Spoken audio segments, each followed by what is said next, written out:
मान्यवर, इस एसआईआर पर गहन पुनर्निरीक्षण पर एक तरफा 4 महीने से झूठ फैलाया और देश की जनता को गुमराह करने का प्रयास किया। और मेरा आग्रह है सदन के पक्ष और विपक्ष के सभी सदस्यों, मैंने एसआईआर की प्रक्रिया का, इससे जुड़े हुए संवैधानिक अनुबंधों का और भूतकाल में जो एसआईआर हुए वो सभी का गहन अभ्यास किया है।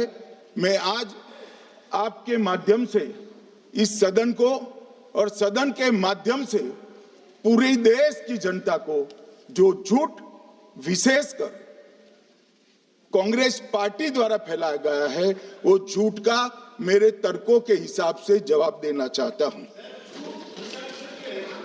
आप बेटे बेटे ज्ञान मत दीजिए। मान्यवर, ये देश के संविधान में,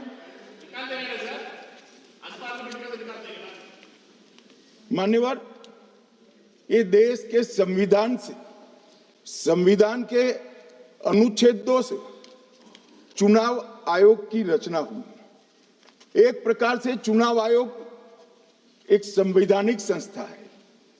संविधान के अंदर चुनाव आयोग का गठन, उसकी शक्तियां, चुनावी प्रक्रिया, मतदाता की परिभाषा और मतदाता सूची को तैयार करने और उसके सुधारने के लिए की शक्तियां, इसके बारे में स्पष्ट प्रावधान किए गए।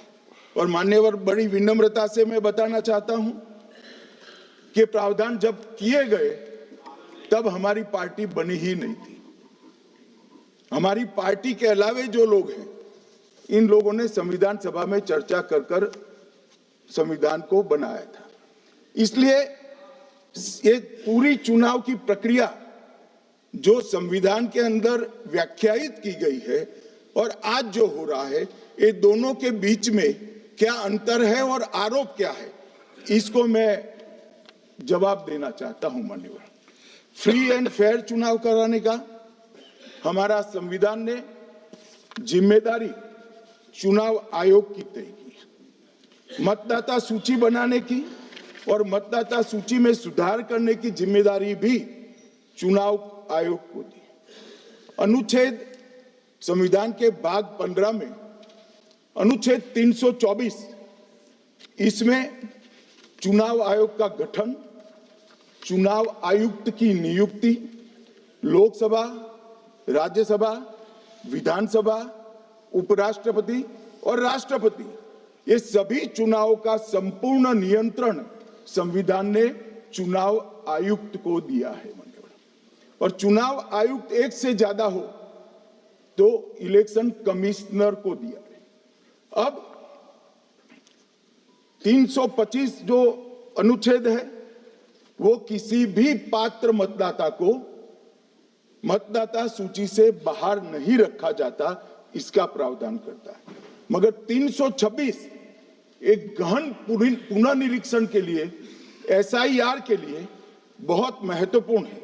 क्या है 326? मान्यवर, इन्होंने मतदाता की पात्रता, योग्यता और मतदाता होने की शर्तें आर्टिकल 326 में तय की है। और वो शर्तें क्या है? सबसे पहली शर्त है कि मतदाता भारत का नागरिक होना चाहिए, विदेशी नहीं होना चाहिए। ये सबसे पहली शर्त। और ये कह रहे हैं कि चुनाव आयोग क्यों ये कर रहा है? भाई, इसका दायित्व है इसलिए कर रहे हैं। दूसरी है 18 साल से ज्यादा आयु का व्यक्ति मतदाता बन सकता है। तीसरा, वैधता का निर्धारण मानसिक असमर्थता, अपराध और भ्रष्टाचार में संलिप्तता के लिए जो कानून ने समय समय पर तय किया है, इसके पर। तो ये 3 पात्रताओं के आधार पर भारत के मतदाता होने की बात तय होती है। और ये 3 चीजें किसने देखनी है मान्यवर? चुनाव आयुक्त को देखनी है। चीफ इलेक्शन इलेक्शन कमीशन मतलब चीफ इलेक्शन कमिश्नर और कमिश्नर्स ने देखनी है। और 327 में मतदाता सूची, सीमांकन, चुनाव संचालन और उसके लिए कानून बनाने की सिफारिश संसद को करने की सत्ता चुनाव आयोग को दी है।